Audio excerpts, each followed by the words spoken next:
Jesus. Hello, everybody. Um, I had a sponsee and he went out like, I don't know, 4 months ago.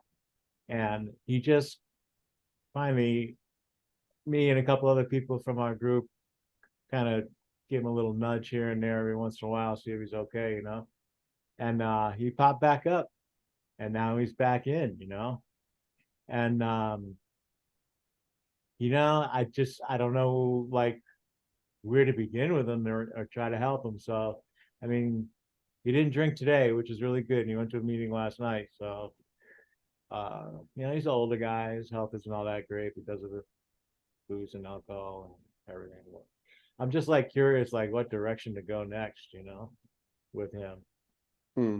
Well, for people who aren't familiar with recovery, this is a recovery question about how to be of service to a newcomer or maybe a retread. And again, there's no real rote answer, but I always would suggest get your externals down. Yeah. Go to certain meetings and keep going to those meetings. Take a commitment at one of those meetings. Yeah. Have a sponsor that you meet once a week or at least talk to a few times. Yeah. And just start looking at step 1 and step 2. Yeah, because step 1 and step 2, as it's presented in the 12 by 12, another book in recovery, is both of them are reflective steps. The first step is you reflect about what it was like drinking and using, yes? And then that brings you to obviously the first step, which is, you're powerless over this stuff or whatever, this takeover, and your life has become unmanageable. Yeah. So you reflect on that, and that's basically the synopsis of it is the first step. And then the second step is we came to believe something greater than ourselves could restore us to sanity concerning the insanity that precedes the first drink. Yeah. So that's the second step. So while you're getting your externals together, you go over the first and second step. Yeah. Yeah. Okay. So because the externals create a basis that something else can instead of trying to balance something on a tilted table, you get the table straight and then the thing sort of gets balanced, right? Yeah. I mean, I'm not pushing him right now because he's really fresh. And he Yeah, just needs just go to meetings. he Yeah. needs a And week just to detox. So, yeah, just go yeah. to meetings and stuff. Yeah. Yeah, I've taken him through the book. I've taken him through the doc's opinion. I got him all the way up to the 4th step, and he failed. Yeah, Well, he wasn't ready. So just yeah. get him back to the basics. Yeah. Go through it again with him. Yeah, again, it has nothing, you and I don't, and him even doesn't play the major role. It's something greater than ourselves is gonna be the biggest influence. Yeah. Yeah, and Yeah. I try to explain, like, for me, I try to explain that my higher power is only in the present moment. It doesn't exist anywhere else. Everything else is, you know, fear and Well, we don't anxiety. either. Yeah, We don't exist anywhere else either. Only in the head do we exist in time, past and future. Right. right. But in fact, we don't exist anywhere but now. Yeah. Yeah, and Yeah. it's hard to explain that because it's so hard to explain that to somebody. Well, you don't try. He needs to just pick up chairs and sit in the front Yeah, and yeah. share and talk to other people before and after the meeting. That's not. Yeah, the one thing he likes is that the crowd that's there, I'll show him a lot of love all the time. You Well, there know. you go. That's good for everyone. Yeah, yeah, it's great. Yeah, Love it. I yeah. go, So, hey. and if he goes out, it's not your fault, and if he stays, it's not your fault. Yes, you're doing it actually to keep your condition healthy. Yeah, Yes. Yeah, and you should really, on some level, stay out of the business of his condition, Right. other than, getting sober. Yeah. Yeah. Yeah. So, all Very right. good. Thanks, man. Yeah. Good. Anyone else have any other thing? And this is just opinion from my experience with people. It's always an individual thing when you're not dealing with any individual, really.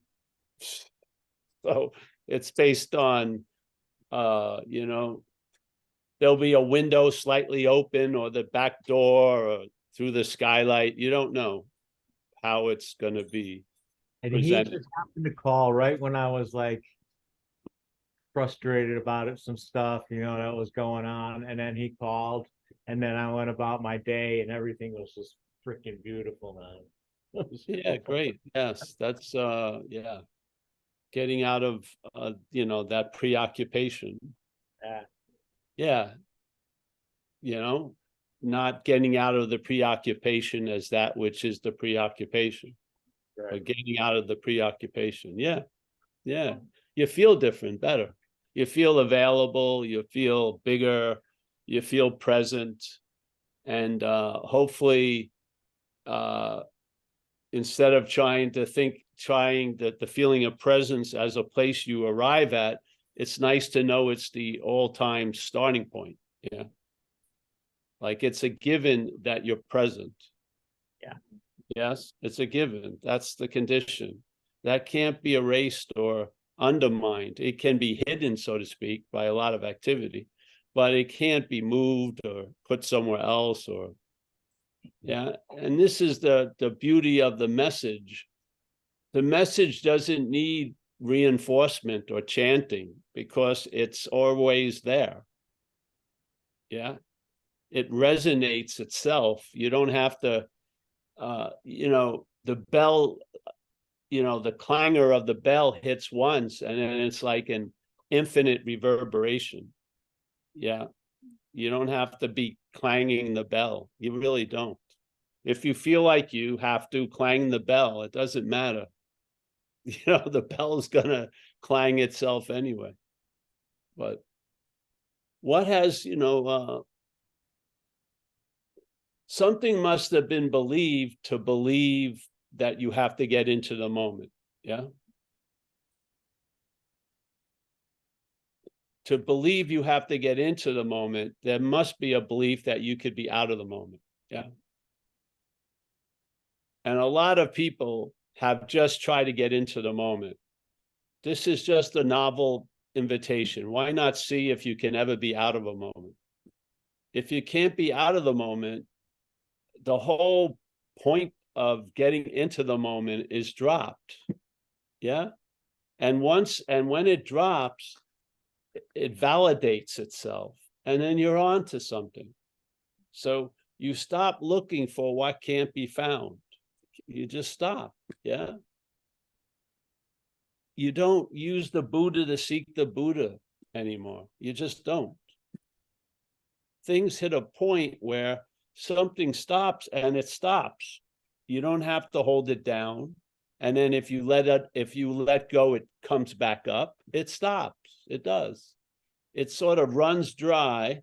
There's no more interest and attention going down that aqueduct. Yeah, maybe it's put to a different use, but it's not fucking moving away the attention and interest from this moment. It isn't. Trying to get it engaged with some insane idea like you can be out of a moment or you're disconnected from the Godhead, or like the Course in Miracles says, the mental guilt you're suffering is from an imaginary condition that you split from the Godhead. Yeah, it never happened. That's why they go through a process. I may be missing how it's meant in the book, but how I remember it, the idea of forgiveness, in a sense, after you see a lot of it, it's replaced with atonement, which means nothing ever happened to forgive. Yeah. So the forgiveness can go only so far. And then when it stops, there's another aspect, which is the atonement. So here, you're wanting to arrive, for some of us, has been 35 years in the making, 35, 40 years. Some people have shared about it. Yet all the arrivals just triggered another departure and then another arrival. When every time the arrival failed or even succeeded, there was a whispering that we overlooked, which is on having never left. Yeah. Because we are so busy, keep looking, we didn't realize on having never left. But now you've heard it. Yeah. And then when the next arrival occurs, and that whisper you're going to be available to it. Yes. And then journeys will be offered. You may even take them, but the meaning of the journey will change dramatically. Yes. It's going to be lighter. Yeah. It may get called off after a day. It could go, it may be so open that if something got you, hit you with something, you would just veer off. Yeah. And maybe you'd find another way to express what you're trying to achieve. Yeah. To arrive at, to arrive at the point of no arrival, really. I feel like it happens because I just listen to satsang. Yeah. And the satsang of non-duality brought into stark contrast the misunderstandings of me listening to every other message before. So all those messages, even though they may have failed, they had great value because I saw something in them with the lens or with the glasses of non-duality. I saw why you can't get into the moment because you're not out of it. And you can't get out of something you're not in. It's finally, and that logic has felt seamless in my experience. It doesn't revert back to the falsehood. And again, non-duality stays as a negation. Beautiful, because it assumes the positiveness is already available at all times. You don't need to do anything about that. What you need to do is see what we're not. And in the being aware of what you're not, then the awareness becomes free, yeah, to be aware of, and you'll fill in the blanks. Yeah. Yeah. And of course, a lot of people have held on to a spiritual rock. And now that grasp has been weakened, and now you're flowing again in an uncertainty. That's just a minor phase. It all chills out. Yes. It all chills out. You get caught in the shuffling of the cards. You don't know. You're familiar with the hand you used to be playing, and now the cards are back getting shuffled, and it can be disconcerting to what we're not. But it all gets clearer. Yes. Yes. Yeah. You don't lose any interest and attention. You just lose interest and attention in things. Yeah. And maybe that interest and attention will now be in no thing, let's say. Yeah. Yeah. And it will be enriching a day, whatever else is going on. That's what I mean. What we've been missing in our life has always been there. We were just missing it because we were obsessed. There was an obsession, a focus on a mental idea. Just sort of like if you walked into a giant classroom and there's this huge giant blackboard and someone just put one little dot of a piece of chalk, your head would go to the dot of the chalk at the expense of the large black chalk, chalkboard. Your attention would go right to that point. Yeah. That's the programming. The programming falls back on myopic all the time. Yeah.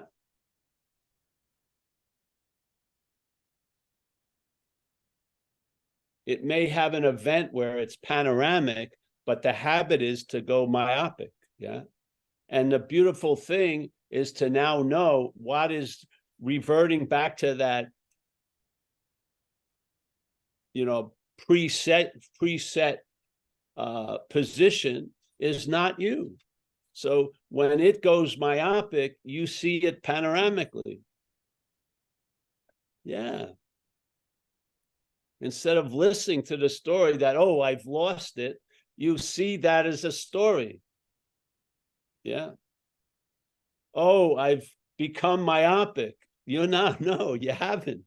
The panoramic is seeing that act. Before, the act would suck the attention and interest and put it into that little focus. Yeah. And then the whole universe seemed not to be available. But that's only a magic trick. Yeah. It's only an aspect of dreaming. So once you get a flavor of the panoramic sees the myopic. It's not in an argument with it. It includes it. And that's part of the definition of a panoramic view. Whatever is in the view is included. It's not excluded. It's not circled and I've got to beat that or get out of that. It's included. And the migration of the birds of attention and interest will fucking fill the sky, the mind sky. It will. You'll just see. I saw one today. We were going over this lagoon, and at the end of the lagoon, a huge flock of white birds took off. It was unbelievable, really beautiful. Yeah, and then with the blue, and then some white clouds, and then there was some agitation on the blue of the lagoon, and the sand. It was just beauty, like Michelangelo strokes of art, just beautiful. Yeah. So I can tell you, because I've witnessed the migration. I've seen it. All I thought was it was going to happen through interest and attention. And I've seen that which already is doesn't need any interest and attention to happen. It's happening. Yeah. The interest and attention was mostly on the imagined one who was going to get something from sharpening its interest and focusing and, like laser-like focus of the attention. No, there has been a loss of interest in that Paul. Yeah. And that's what was necessary. No other loss of interest. If that Paul tries to lose interest, that's interest in Paul. There's a loss of interest in Paul. There is a loss of interest. No one doing it. It's just there's a loss of interest in it. It's almost as if you could see a dark blue sweater fading. Yeah. You're just watching the color come out of it. Yeah. Yeah. And then enriching that blue, instead of just constantly seen as a property of that sweater, is now just there doing its thing. Yeah. Yeah. So I feel satsang is more than enough. How many years have some of you gone and done shit? You think another year's going to do it? I mean, why do you think all the years happened to convince us that they're failed? That time will not lead us to timelessness. Mm-hmm. It just won't. Get off the bus. Yeah. You won't know what else is coming to pick you up. You think there's only the bus that can take you there. This is more like a fucking, no one gets on a cable car in San Francisco for efficiency. They get it to look at the city. Yeah.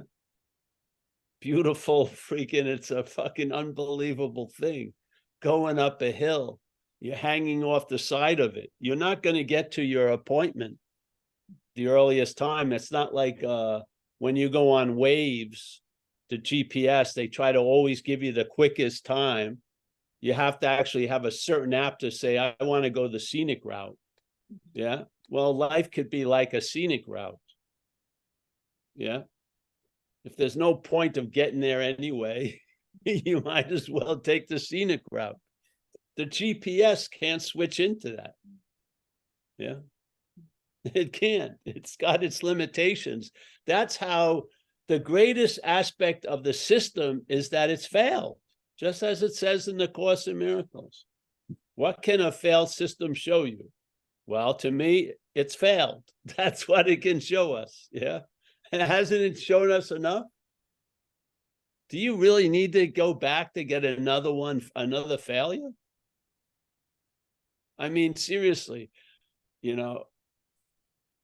how, if the horse is dead and you've been listening to it for 6 minutes and there's not been a beat or breath, it's the 8th minute isn't going to have a breath or a beat. It's dead. Yeah.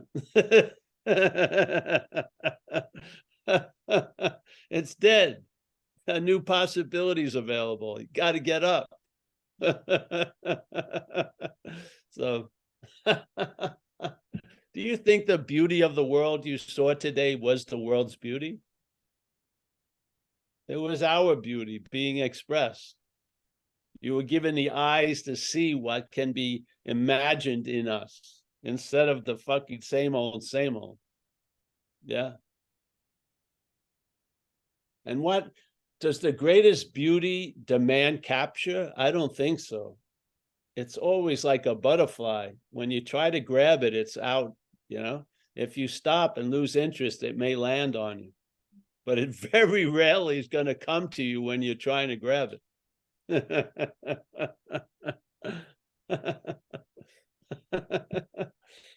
Yeah. So satsang, powerful. Yeah. You know what happens? I get it with AA. AA has a way of life, 12 steps, and they also have an organized way of life, the community, the 12 traditions. Yeah. So the community practices the 12 traditions so that individuals can stay sober, really, and have meetings and everything like that available. And one of them is a beautiful tradition. It says, a loving God, if you don't like the word God, let's just say love, a loving love expresses itself through our group conscience. Yeah. Don't you feel something expressing itself through our group conscious satsang? Even with the mechanism of Zoom, it's felt. You can feel it. Yeah. Now, is it a culmination of how all of us are feeling? I don't believe so. Some people may be feeling bad, some people, but when we're together, something else is produced. It's not individual parts adding up to a collective sum. The sum overrides the parts. Yeah. So there's a presence or a grace or something that overrides the condition of each part of the Zoom. It's awesome, man. Yeah. We have this in AA all the time. People come in, a new person, and they a lot of times they'll go, I can't believe how I feel so accepted here and everything, but everyone's judged the hell out of them when they walked in. Yeah. Everyone said, look, this guy's a fucking loser. He's got no teeth or something else like that. I hope he doesn't sit next to me, whatever, there's a lot of judging going on, but it doesn't seem to affect the collective space. Yeah. The collective space is following the love and tolerance. That is our creed. So almost in spite of individuality, the collective overrides the individuals. Yeah. What is satsang but that? The association with truth. Yeah. I think the association with truth is an event where truth overrides the individuality. That's all. Yes. And hopefully we feel a little humility and a little gratitude, maybe expressed seemingly as an individual, but more from the collective. Yeah. Yeah. Like a wonderful, wonderful space. Yeah. So the satsang is non-duality, not two. We've been going it over a little bit the last few days. Not two is, let's say there's an experience. that experience gets claimed by a dualistic narration. Yeah. So the object of the experience is this idea of Paul, and then the subjectiveness of the experience is going to be another idea of Paul. Yeah. Both ideas of Paul think they're different. Yes. So the one that's being objectified is the same as the one that's being subjectified. Yeah. So when in the who am I, the one who asks the question, who am I, and the one that's being asked the question, neither of them are us. Yes. So who am I? So I get the idea of asking, who am I? So here I go. Who am I? And then something comes up and says me. Yeah. It doesn't sound like it's the thing that said, who am I? Yeah. It sounds like something else that says me. So now in this case, what usually happens is people recognize that sound that said me as not them, but they're not recognizing the one who asked the question is not them. Yes. So now they got a half full bucket and they're wondering why the water isn't refreshing. They're not getting enough because this is non-duality, non-two, not two. Yeah. Not the objectified Paul and not the subjectified Paul, neither. That which is talking about the objective Paul is not you. Yeah. Just that which is saying that Paul is crazy is just as crazy as that Paul. Yeah. When they both get negated, then there's an ease and comfort. Then there starts to be a traveling lighter that gets stable. Yeah. Because now you followed the message, which is not two. Yeah. Not an objective Paul, not a subjective Paul. Hallelujah.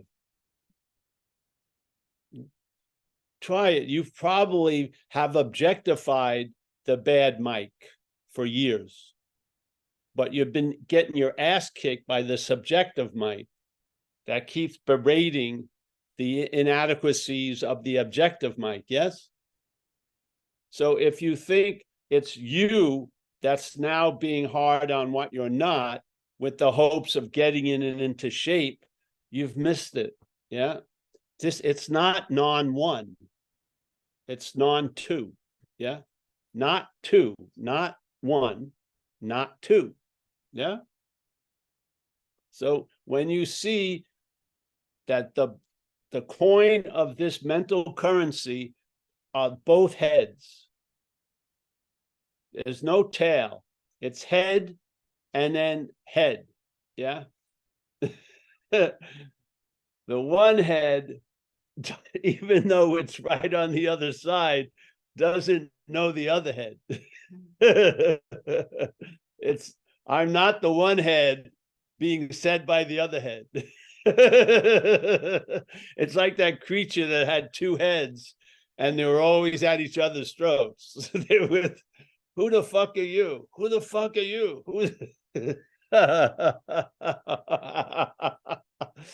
If you take one side, it doesn't work. If you take the other side, it doesn't work. If you see both sides are not true, that works.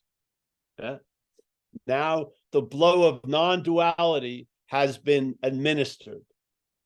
It's not one, it's not two. Yeah, there you go. I didn't see that when I heard non-duality. I didn't. I still thought that which was asking the question, who am I, was what I really was. And I was waiting to see what I wasn't was going to say. Yeah, I did. And hearing the message, it probably was very subtle, but it was happening until finally it was included, because you see the objective Paul and the subjective Paul in time do not appear at the same time to negate each other.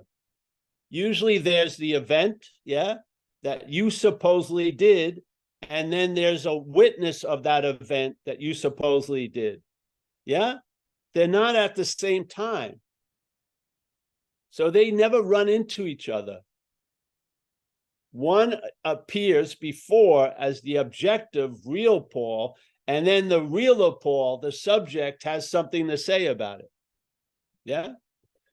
Not two. You can see both, obviously. You've seen one pretty well. Why can you not see the second? You're before both.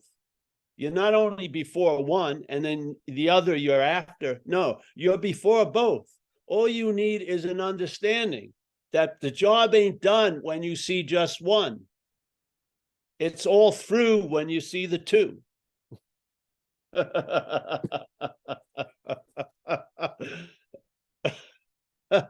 It's true. Yeah. So if you have trouble, look at Ramana Maharshi's stuff and try to find it. It's written in a couple different places because people wrote about his teachings where he explains this, that which asks the who am I and that which is asked the who am I are both not you. Yeah. So they both, when they're at the same time and they see each other, it's negation. Yes. Yes. So finally they meet. The one who's asking the question, who am I? Because how many people have really investigated this way? They investigate a lot about that, but who am I turned in and then a reaction. Yeah. Wow. They meet. Like that. And what, you don't hear anything. And that you're hearing everything. Yeah. That's us.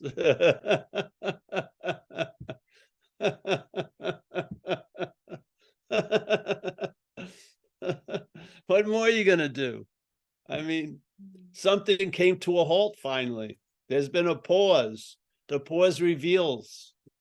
Yeah. Do you think you're going to forget that?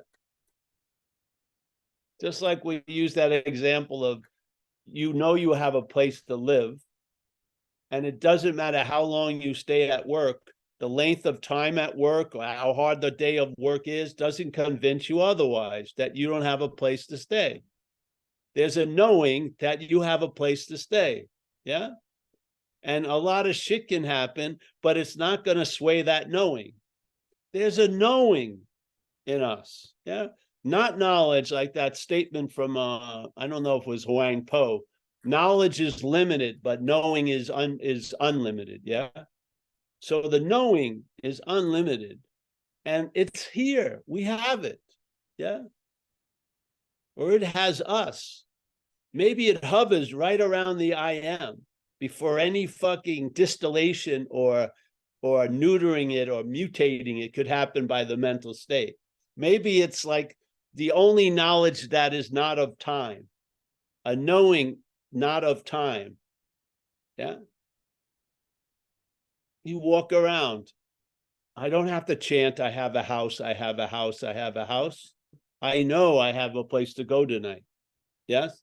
Do you think I stopped for 10 minutes when we left Tomales Bay and gone over, do I have a place to stay? Do I have a house? No. I just got on the road, didn't listen to GPS, drove towards Novato because that's where we live.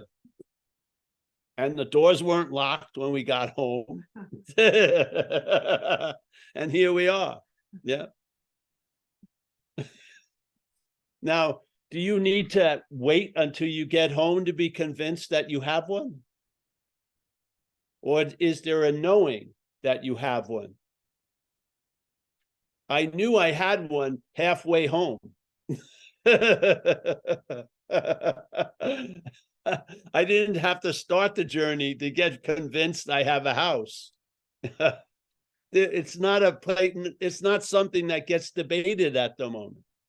Now, if I don't have a house, like the time I was in that Turkish rug emporium, not knowing I don't have a house gave me an incredible immunity to buying an Oriental rug because I had no place to put it. And I didn't care how great they were. I was not going to buy a rug without a flaw. Floor. Yeah. It was just that simple. I didn't learn that in school. I didn't memorize it. It's a feeling in us. Do you have that feeling that when you've heard satsang, when you've heard this message, there was an aha? Didn't you feel that it was a knowing before knowing? I had that. I was in fucking Harmon Hot Springs listening, I think, to Adyashanti. Adyashanti said something, and I sat there and I just felt I know something before all this fucking knowledge. Yeah, I did. I had it feeling. I didn't say, oh, please give me the knowledge. No, satsang just triggered the knowing. There was the knowledge is truly unnecessary. It's only necessary when we're ignorant of the knowing or unsuspecting of it. So therefore, we need a little push. We need an understanding. We need an invitation. But the invitation does not produce the knowing. The knowing is here. It's already here. It just gets tickled and triggered, maybe. Yes? And then you're walking around. Am I okay? You're not. Am I? You're feeling okay.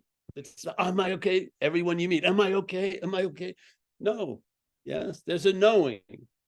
You don't have to maintain it. You're not breathing, it's just, I feel it's built in all of us. Yeah.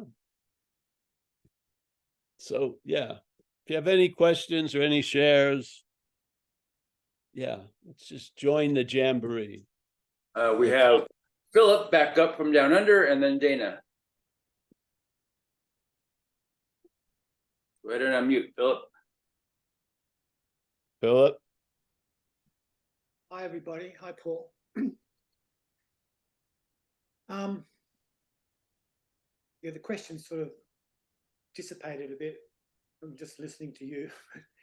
but I just wanted to share something that struck me when I listened to you on Saturday. Just the idea, and for the first time I'd seen something, the idea of devotion happening through the action figure rather than as the action figure. Just a huge difference between that. And I know we have a sort of a small non-dual group here in Brisbane that I attend to. I'm always thinking up, before I go there, I'm always thinking up things that I can bring to the meeting, and interesting questions and ideas. I realize that that's just more of the action figure wanting to kind of be a non-dual hero, if you like, within the group. But then I listened to the other day, and I just that flick between the expression of devotion happening through rather than as. It's just, and the loss of interest just allows that opening. I realized that allowed me that opening, and it's kind of like it's nothing. It's not like you said, it's not chasing a peak experience or something. It's just a simple kind of switch that happened just out of nowhere. It's just a ping, sort of beautiful opening thing that struck me, and I just want to thank you for that, because it was just listening to you in the car. It was just, yeah, and just had this warm feeling all coming over me, the idea of devotion. And you said your devotion is not so much love, it's more cerebral, it's more intellectual, and there are many different expressions of this, a devotion through the action figures, tendencies or whatever. And I just found that quite a beautiful thing. Just, yeah, really blew my mind, so to speak. Yeah. Oh, great. Well, that just verifies what we were just talking about satsang. That's what happens. Pings and stings and rings and bells. Yeah. I know you teach a technique or a process, or how do we get to this? And it's just the satsang itself is just creates the opening, and that's all there is. Whereas if you go to a lot of, they say, oh, let's meditate, let's do a chant, let's do a, all this. But yours is so simple. It's just turn up and that's it, you know. Yes. Listen. Well, we let satsang do the talking. Yeah, we don't need a mobile satsang. We all sit. You're not moving around that much. Yeah. You're disarmed, and then look at what happens. And then look at what happens when you're busy trying to arrive somewhere. Yeah. I mean,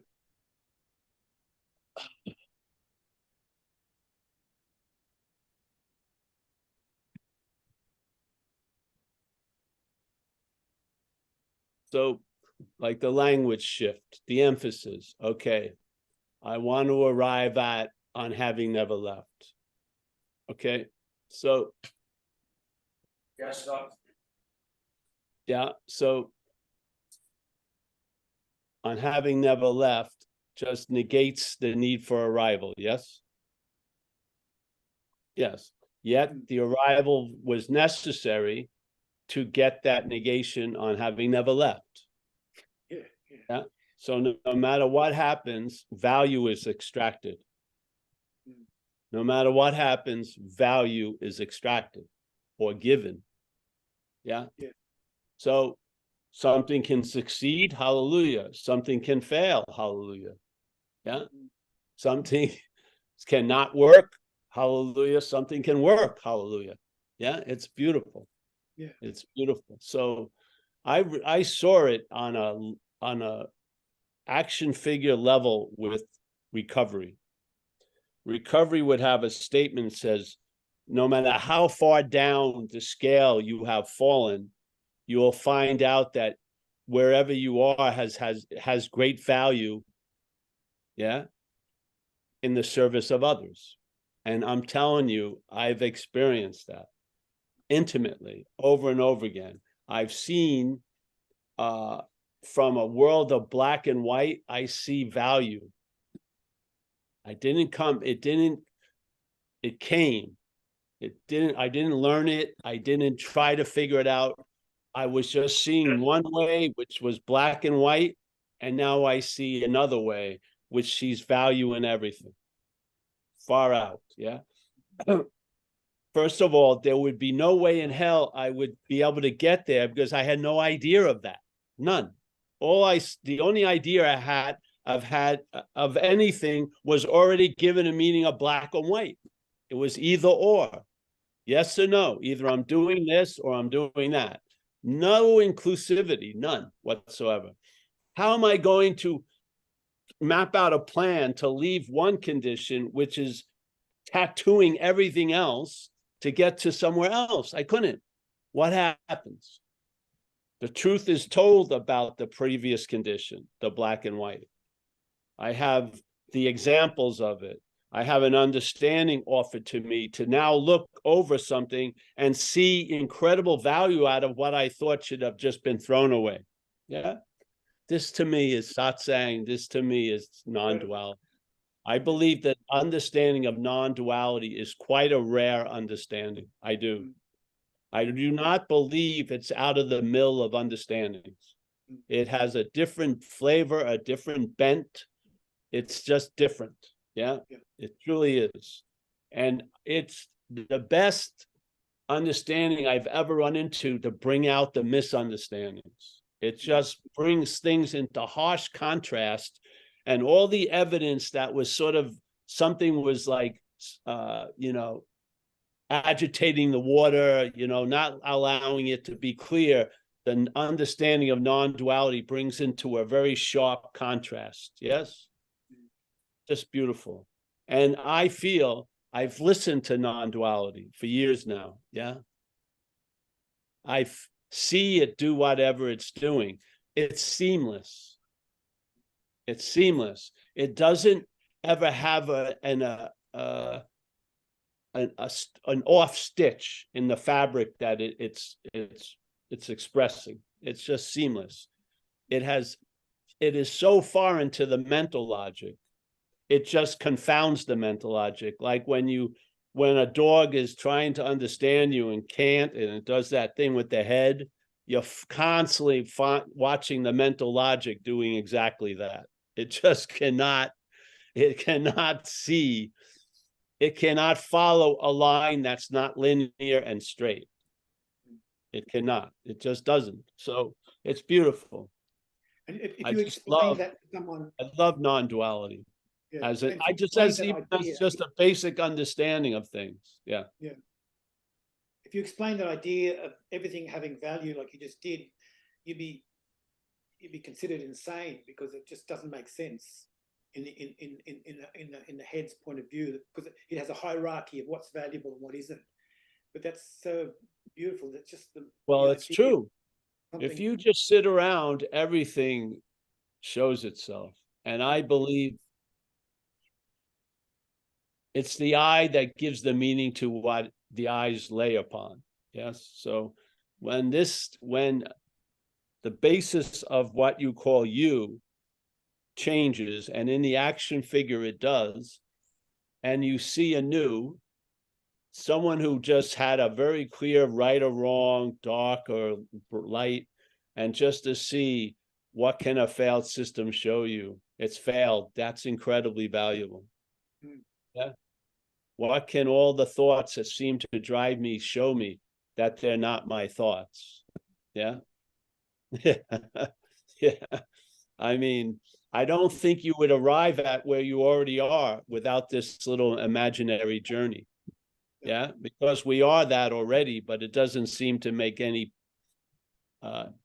impact. So we have to see what we're not to arrive at what we are. Truly, I feel here. I truly believe negation is necessary for the affirmation to become strongly obvious in this event. I do. Yeah. You can't just say there is no world to someone who believes there's a world, who's living as if there's a world. It doesn't fucking work. If you say there's no person, what's going to hear that is a person. The person program is going to hear the message, there is no person. It doesn't work. Yeah. You've got to describe what we can feel and then bring to, and you're not. Yes. There's first the allegiance to something and then the negation of something. If there's a denial of that something, it never works. If you're so sick and tired of feeling at being at the effect of the world and you want to say there is no world to get relief from the world, it doesn't work. Yeah. When I heard there is no person as a person, it didn't work. Yeah. That's when it worked. When I heard the message, I'm not a person, yes, as a person, that's when it worked. Yeah. Instead, see, see, there it was, you're not a person. Oh, well, that's great. If you're not a person, everything should be, that should drop it. But no, I had to see what reacted to not a person is not the person.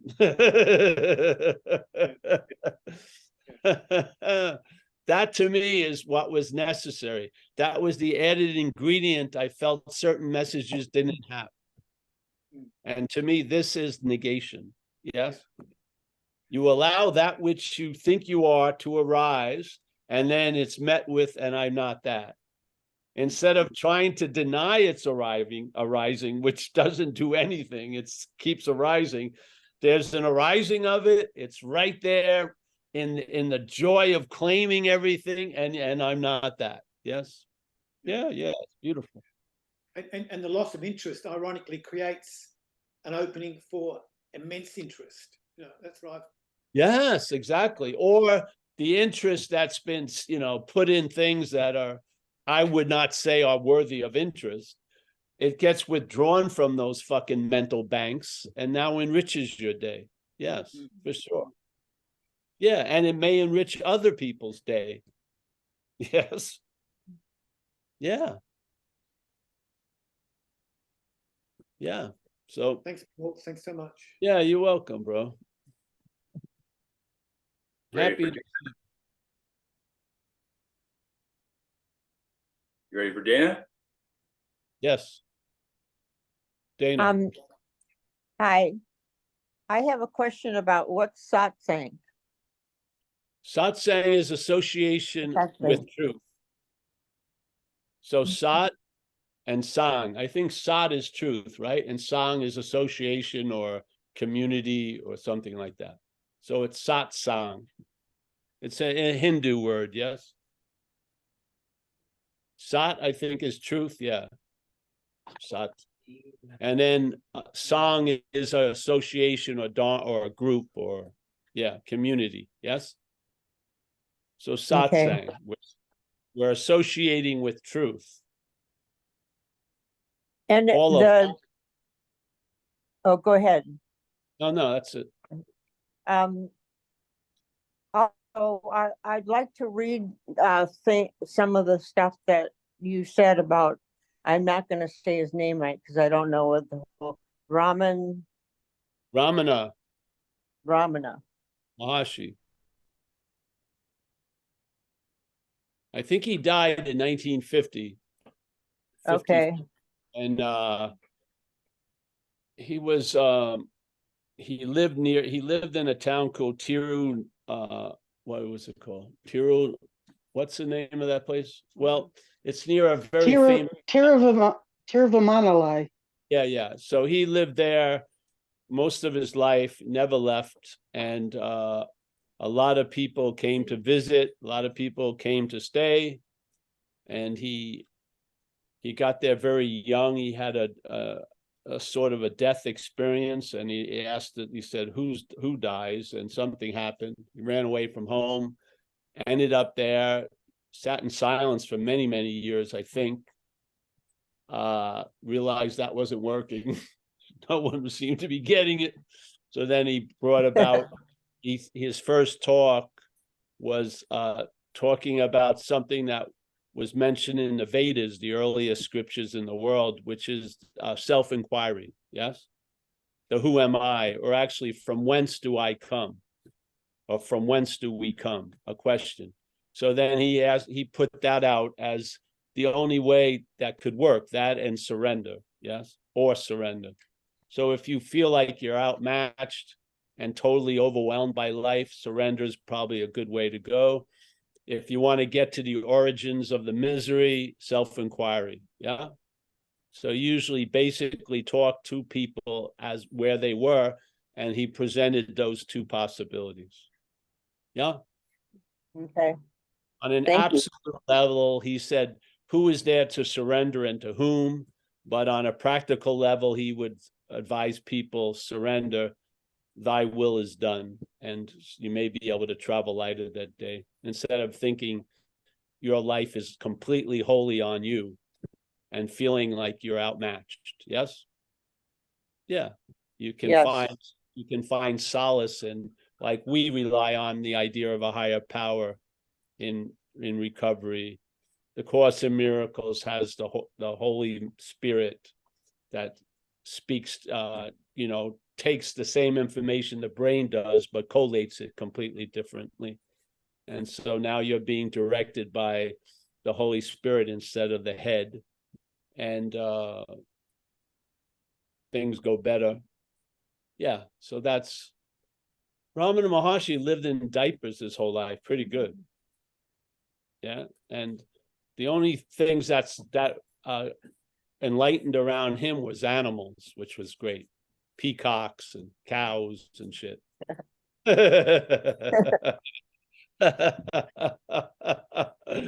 I went to where he lived, and he had passed away, and he lived in a hall, really, where people were coming in and out all the time. And then he got sick, so they moved him to this little room, and that room was sort of like a museum piece, and you couldn't go in it, but you could check it out from outside. And he had sat in a cave for a long time, and if you entered that cave, it was like a nuclear reactor. You could feel heavy duty mojo going on. Yeah, pretty cool. So I think he's the godfather of non-duality.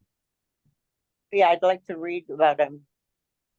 Yeah, he's pretty. There's a very nice one that has, it's a picture book, and it has incredible statements and a lot of pictures of his life.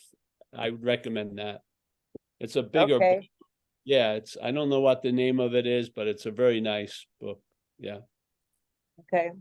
Yeah. Well, I was gonna say, because of everything you're talking about and how things work and don't work, I feel like I spent most of my sobriety thinking it was up to me. I mean, I had God there, but it was up to me. So I couldn't go to God. I just had, I was like thinking, well, he wants me to do it. He wants me to pull myself up by my own bootstraps. Yes. Well, that And was then the playing God, right? Yeah. Yeah. Yes. Now I know that. Yes, it's good to know it. Yeah. Yeah. If you know it, you may know you're not it. That's playing God. Right. And there'll be a loss of interest in it. And now its scope and sphere of playing God will be severely limited. It won't be Yeah. ruining your fucking life. Yeah. It's a big improvement for sure. Yeah. Yeah. I'm happy, honey. I'm very happy. Time isn't a huge thing. So late, early doesn't matter. The getting of it is, yes. Yeah. Yeah. Yeah. It's great. Yeah, I'm happy. I'm happy to watch it happening with you. Thanks. Yeah. Thank you. All right. And anyone else, Mike? No other hands showing? Nope.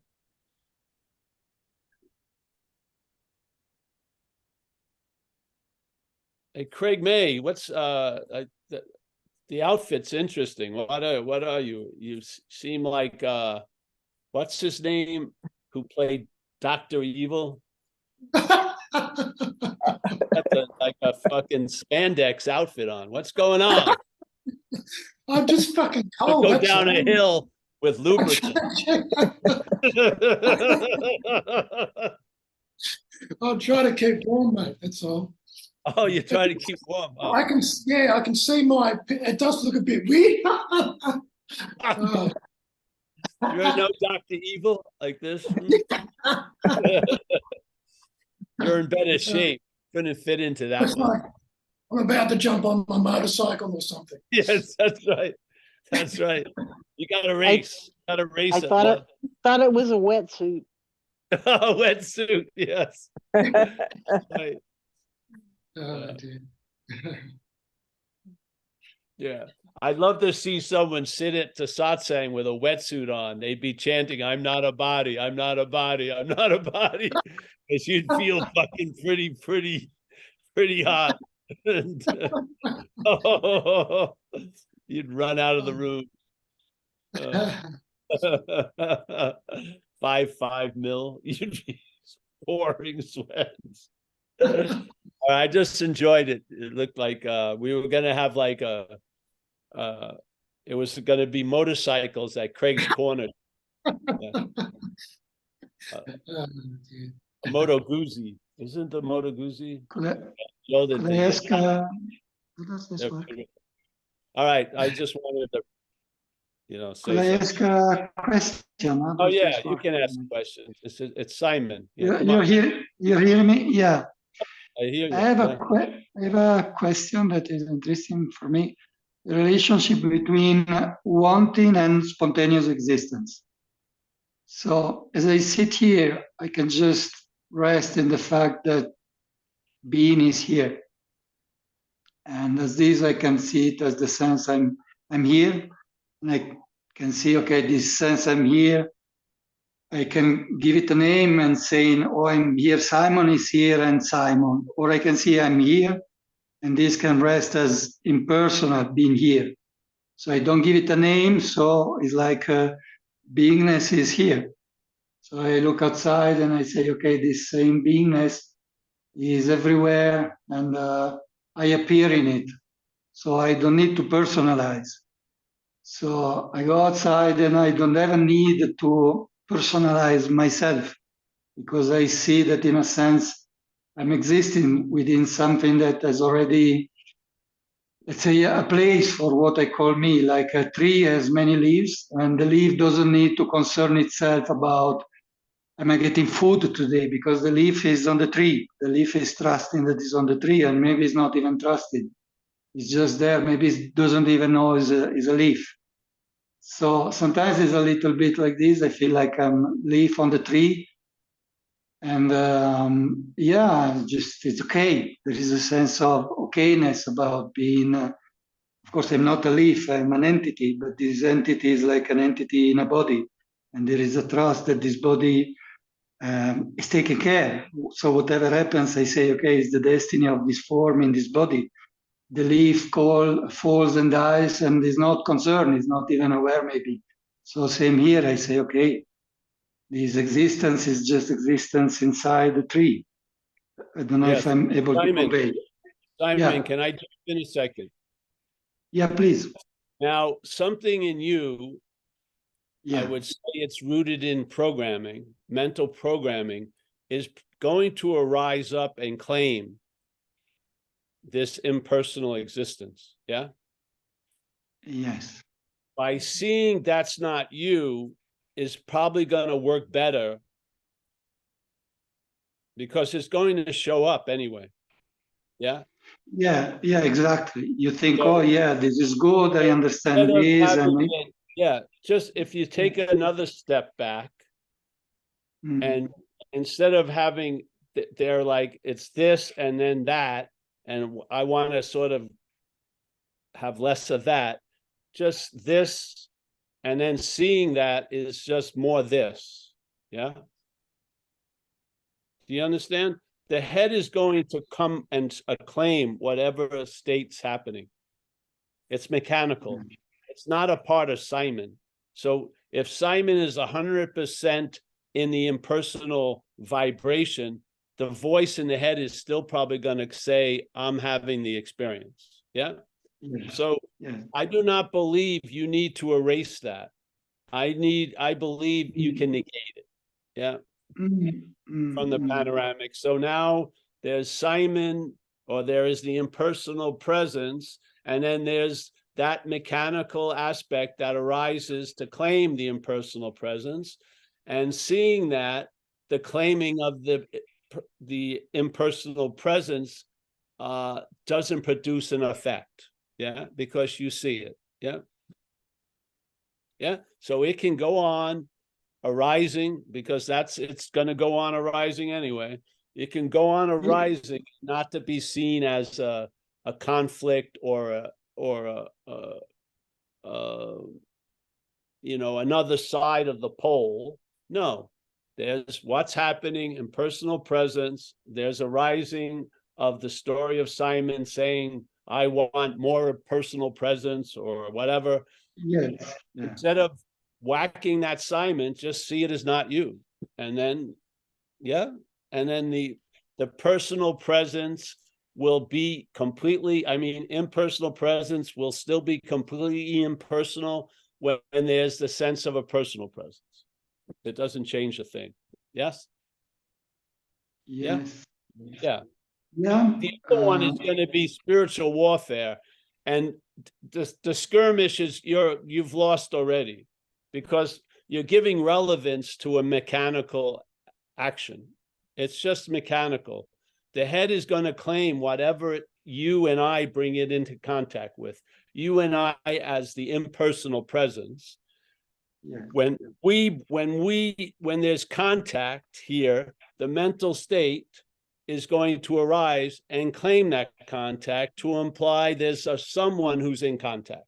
And then that someone wants more contact, let's say, or let's say radical contact, or, extreme contact. And you can say, okay, I'm going to pivot as the impersonal presence and slay the personal presence.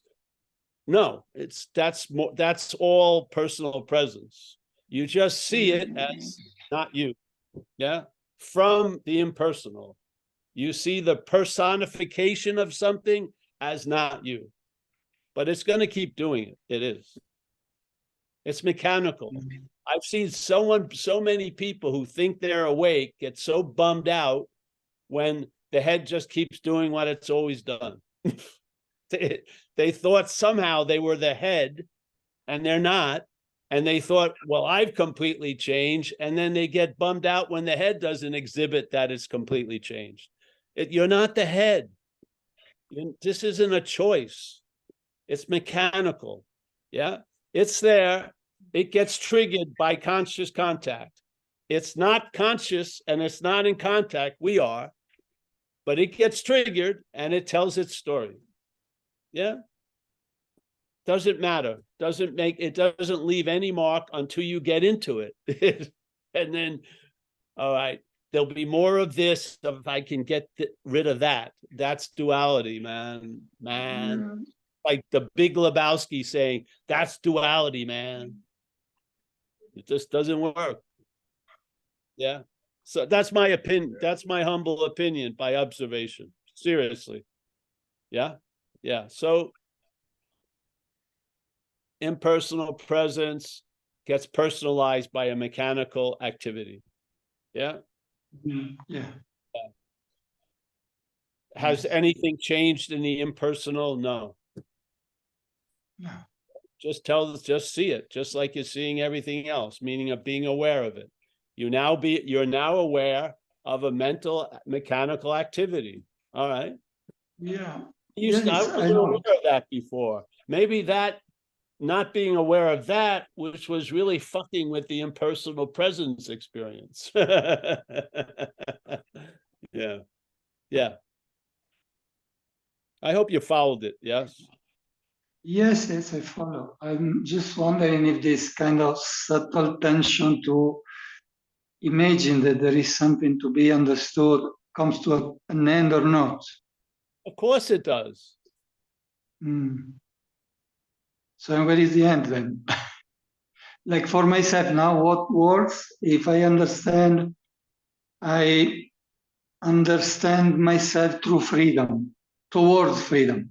Yesterday I was in a conversation, let's say a spontaneous satsang, and we were kind of helping each other into freedom, like dissolving, like because I understand that it's connected to believe that something should be believed or understood. If you stop believing that there is something that should be understood, then everything just is revealed as simple, spontaneous existence. And in it, you appear only as an idea who is trying to be free from something. And at the end, the idea doesn't need to be free because, as you say, it was never bound. It's just an idea moving around like a fly. So then you understand I'm not the fly. I'm the space in which the fly is moving. The fly is trying to go through the window, but I'm not the fly. I'm watching the fly trying to move out of the window. So the moment I understand I'm not the fly hitting the window, I'm watching the fly, I see myself as the fly trying to get off the window, then immediately I'm aware that I'm not free. As you see, there is no need for movement. That fly. I'm going to squish that fly, Simon. Yeah. Squish the fucker right now.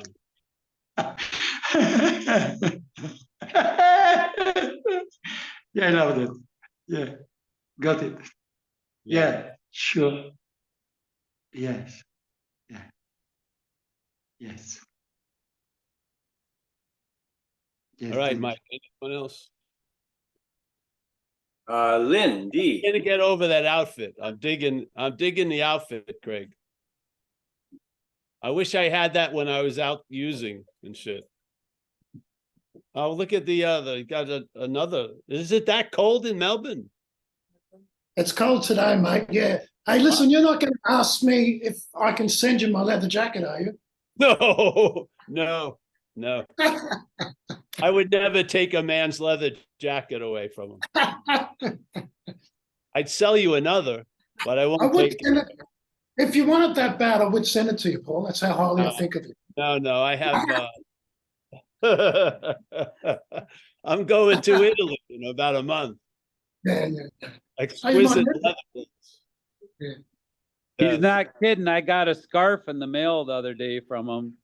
I know, Craig. I know he's not kidding. Yes. Love you, Craig. I want to keep it, put it in the closet in Craig's corner. Yeah. Someone else that visits may need it. Yeah. All right, Brad. I got enough. I got a nice leather jacket already. Thank you, though. Always a pleasure to see you. Yeah, you too, mate. You too. Anyone else? Lindy. Lynn D. Mm-hmm. All right. Maybe after this, we're gonna go. Oh, Mike, can you still see me or what? Yeah. Oh, Yes, all right. I'll be quick because I know it's late. So your conversation with Simon,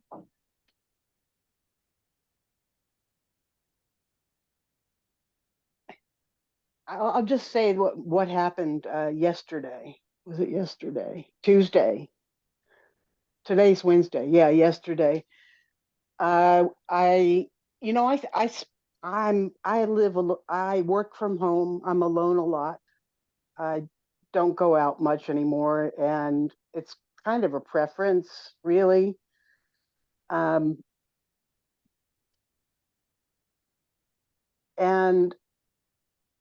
I had the experience going from, I had to get on a Zoom call with about 65 people, and I went into, and I'm sorry I'm not turning my camera on tonight, but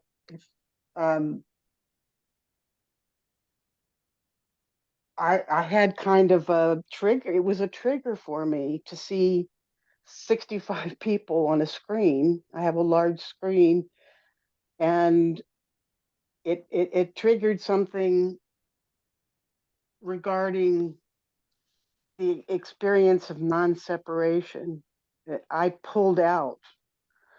I decided at that moment that I was feeling enough fear that I sort of went back into the pattern of protecting myself by choosing to be the character because that's my safe place.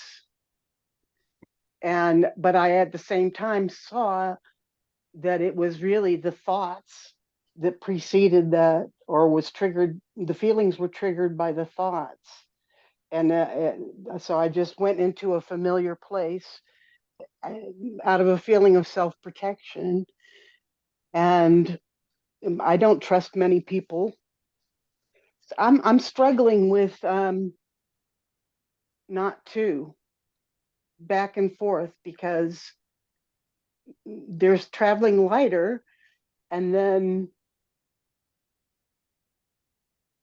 when I attend a satsang, a large satsang, all of a sudden I'm seeing my mind judging, and I saw the thoughts as a form of separation. In other words, I saw that I have a pattern of judging in order to keep myself separate, in order to keep myself safe. And I spent the day in suffering, in psychological suffering, crying most of the day. Even though I had seen that the thoughts created it, it brought up in my body the same feelings I used to live with constantly of deep depression. And then I attended a satsang today, but what it was a book club study of Atmananda Krishna Menon's teachings, so many chapters, and I was automatically drawn into the truth. And I prefer that lightness, but I didn't go there on my own. It was satsang that gave me that experience, and I was able to, because of that, I could compare. One of them made the other one stand out as preferable, or not, I should say not preferable, and not me.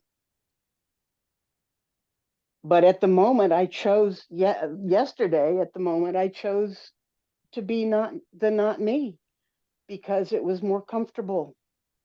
And I recognize that it arose out of fear.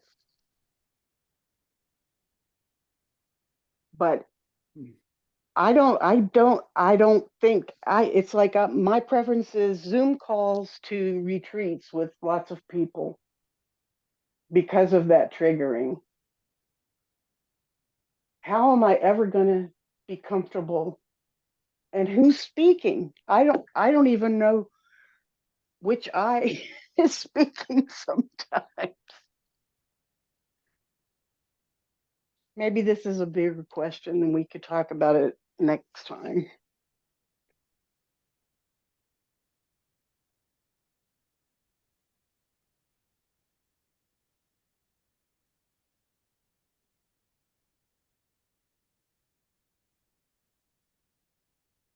Yeah, I think that would be better. Okay. Because yeah. Yeah. It felt big, so thank you for listening, Paul. I appreciate it, and everybody. Yeah. Okay. Thank you. Yeah. Yeah. Anyone else, Mike?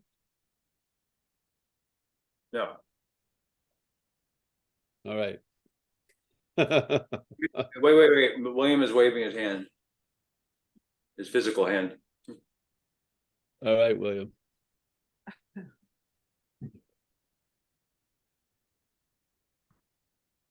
William.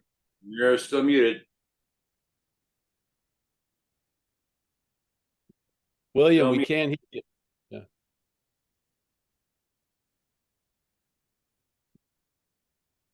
We see Yeah. you talking, but we can't hear you. William, we can't hear you.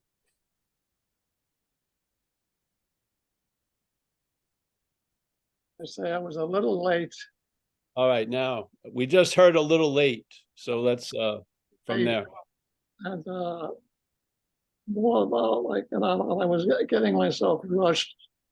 I got a phone call at the same time. My lady friend called. I missed her call. I missed you guys by a few minutes, and I get myself all discombobulated over it. And then I find myself beating myself in the head and not being more careful or whatever. And then I find myself not knowing where to stand. I find myself looking to grasp something, and I just feel out of it. William, do me a favor. Yes. Take 3 deep breaths.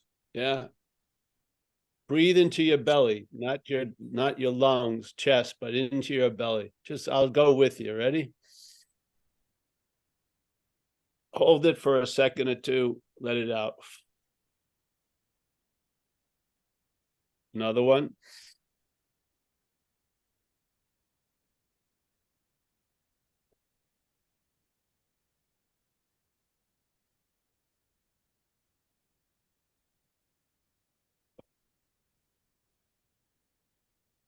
Yes. You feel a little better.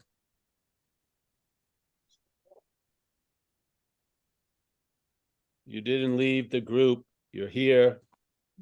You're part of the collective. I want to share with you something, what happened with me when I was early on in recovery. I would maybe be going home and I start feeling all these different feelings. And my head reported I was going into a transcendental experience. And I called it a spiritual peak moment.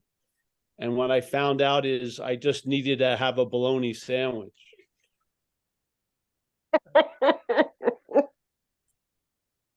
True. I didn't have too much blood. There was nothing. I needed food. I was thinking I was ready to transcend. This little narration in the head, this fucking subjectivized Paul that doesn't have a clue what's going on. He thought hunger was a spiritual awakening, and it was answered with a bologna sandwich. with mayo, to talk to my friend ham and cheese with mayo. Maybe that was the essential ingredient. Yeah. Sometimes it doesn't have to be profound, William. We just need to breathe a little deeper. Yes. Because when the head gets anxious, it shortens the breath. We don't have to have why it does or not. It doesn't matter. Just elongate the breath. Just breathe deeper for a minute, for 30 seconds. Yeah. And I bet you the hostile territory you think you're in will become chilled out a little. Yes. Yeah. So sometimes the head is the complication of what's simple. Yes. It has its chores it can handle. You shouldn't be, it shouldn't be discussing the origins of life and shit. It's above its pay scale. Just freaking breathe. Yes. Breathe. Yeah. And you know what? No matter what condition you're in, you're always welcome in Zen Bitch Lab. Yes. Feeling discombobulated, feeling combobulated, feeling this, feeling that. Don't let your head set up a requirement to sit in satsang. Just sit in fucking satsang and let it wash over you. It's got a very healing effect. Yes? A lot of questions are answered before the person asks us the question. Yeah, just by being in this space. Yeah. So if you feel like you're a little bit, just breathe a little deeper. Most people do not breathe. They don't. They breathe from their throat up. They don't. And the breath has a lot to do with calming the brain. Yeah. And sometimes just a few deep breaths better than a sutra, a Buddhist sutra, trying to explore it, the deeper meanings of it. Just breathe. Yeah, just feel okay now. Yeah.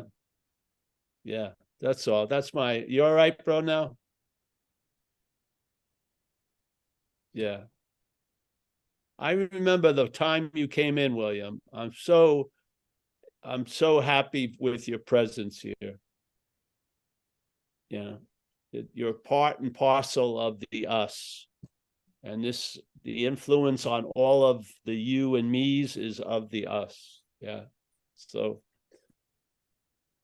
yeah.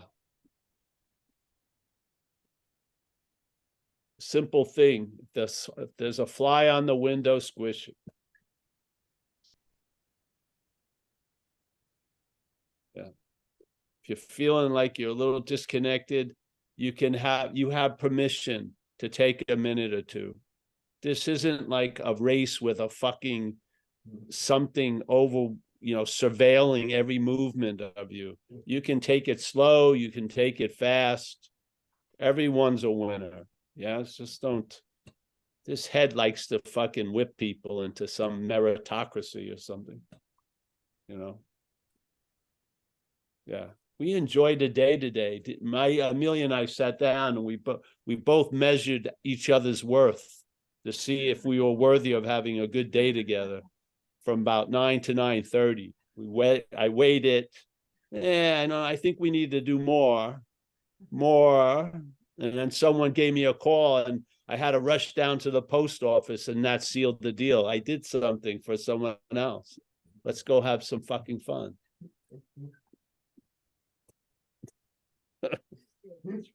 Yeah. So you're with us no matter what, bro. Just let's not take ourselves so freaking seriously. We're a lot better off than we think we are. Really, we're much closer to the beginning line than you think. Right on. It's just the counsel that we are in the habit of listening to does not give us wise counsel. It just doesn't. Yeah. So this is what can interrupt that one-on-one conversation, satsang. Come and listen, and it's like a communal shower. We all get clean together. Yeah. So I'm happy. You're feeling all right, bro, now? I'm pulling off. All right, great. Yes. Yeah. All right, anyone else? Mike, is that all?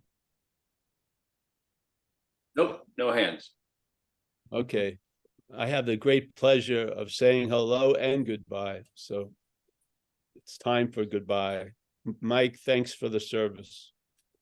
And everyone. My friend down under, David, nice to see you, bro. Melbourne's looking a little cold. Well, Mike Clark in Mexico. All I heard when I was down there, it's the perfect temperature. Everyone loves the climate of that town. Yeah, that was its biggest selling point. A lake that no one can swim in, but roads that were not roads. They were fucking like little mountain ranges. But the temperature is great. Very temperate. I loved it. Craig May, always a pleasure, bro. Yeah. We're going to have to call Craig's Garage now also.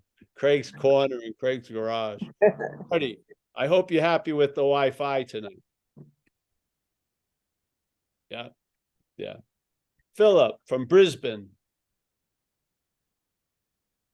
I never picture Brisbane cold. It was always stinking hot when I was there. Yeah. La. Yeah. Yeah, looking like, yes, all's going well, better. Simon, thank you, Simon. Alan Olson, thank you for the cash. It went to the appropriate person. Which is me. Not me. Yeah. So be assured. I know this shirt looks expensive, but it wasn't your money that got it. So don't worry about it. Miss Amelia sitting on the couch. Here we are. Look at this. The three amigos. Yeah. It's like a bus station. I don't want to take the bus with any of these people. We got John, our bug man, taking good care of the bugs. Very good.